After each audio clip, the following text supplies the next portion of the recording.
मत्ती अध्याय 22।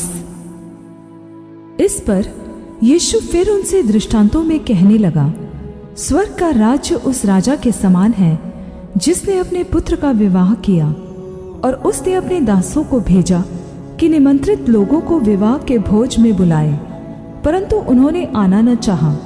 फिर उसने और दासों को यह कहकर भेजा, निमंत्रित लोगों से कहो, देखो मैं भोज तैयार कर चुका हूँ, और मेरे बैल और पले हुए पशु मारे गए हैं, और सब कुछ तैयार है, विवाह के भोज में आओ।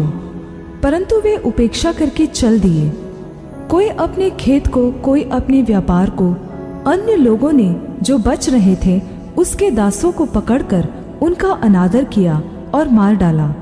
तब राजा को क्रोध आया और उसने अपनी सेना भेजकर उन हत्यारों को नाश किया और उनके नगर को फूंक दिया।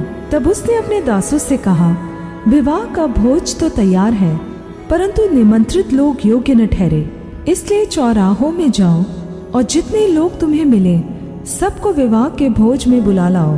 अतः उन दासों ने सड़कों पर जाकर क्या बुरे क्या भले जितने मिले सबको इकट्ठा किया, और विवाह का घर अतिथियों से भर गया। जब राजा अतिथियों को देखने को भीतर आया तो उसने वहां एक मनुष्य को देखा जो विवाह का वस्त्र नहीं पहने था। उसने उससे पूछा, हे मित्र, तू विवाह का वस्त्र पहने बिना यहाँ क्यों आ गया? और वह मनुष्य चुप हो गया। तब राजा ने सेवकों से कहा, इसके हाथ पांव बांधकर उसे बाहर अंधियारे में डाल दो, वहां रोना और दांत पीसना होगा, क्योंकि बुलाए हुए तो बहुत हैं, परंतु चुने हुए थोड़े हैं। तब फरीसियों ने जाकर आपस में विचार किया कि उसको किस प्रकार बातों में फंसाएं। अतः उन्होंने अपने चेलों को हेरोदियों के साथ उसके पास यह कहने को भेजा, हे गुरु, हम जानते हैं कि तू सच्चा है और परमेश्वर का मार्ग सच्चाई से सिखाता है और किसी की परवाह नहीं करता, क्योंकि तू मनुष्यों का मुंह देखकर बातें नहीं करता। इसलिए हमें बता, तू क्या समझता है, कैसर को कर देना उचित है कि नहीं? यीशु ने उनकी दुष्टता जानकर कहा, हे कपटियों, मुझे क्यों परखते हो? कर का सिक्का मुझे दिखाओ। तब वे उसके पास एक दिनार ले आए। उसने उनसे पूछा, यह आकृति और नाम किसका है? उन्होंने उससे कहा, कैसर का।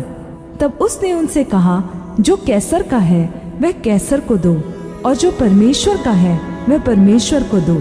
यह सुनकर उन्होंने अचंभा किया और उसे छोड़कर चले गए।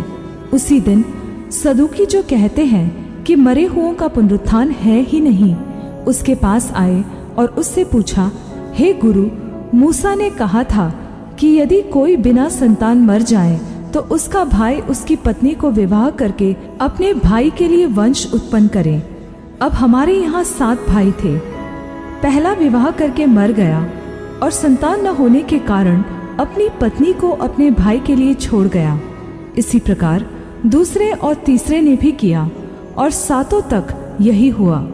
सबके बाद वह स्त्री भी मर गई। अतः जी उठने पर वह उन 7 में से किसकी पत्नी होगी, क्योंकि वह सबकी पत्नी हो चुकी थी। यीशु ने उन्हें उत्तर दिया, तुम पवित्र शास्त्र और परमेश्वर की सामर्थ नहीं जानते, इस कारण भूल में पड़ गए हो।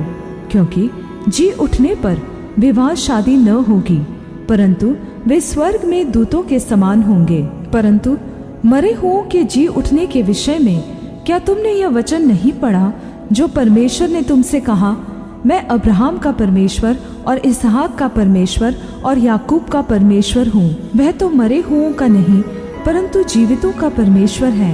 यह सुनकर लोग उसके उपदेश से चकित हुए।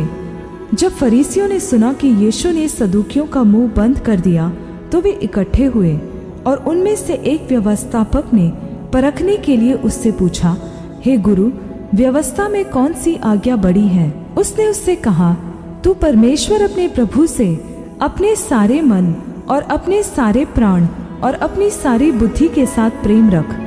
बड़ी और मुख्य आज्ञा तो यही है, और उसी के समान यह दूसरी भी है कि तू अपने पड़ोसी से अपने समान प्रेम रख। यही 2 आज्ञाएं सारी व्यवस्था एवं भविष्यद्वक्ताओं का आधार है। जब फरीसी इकट्ठे थे तो यीशु ने उनसे पूछा, मसीह के विषय में तुम क्या समझते हो? वह किसकी संतान है? उन्होंने उससे कहा, दाऊद की।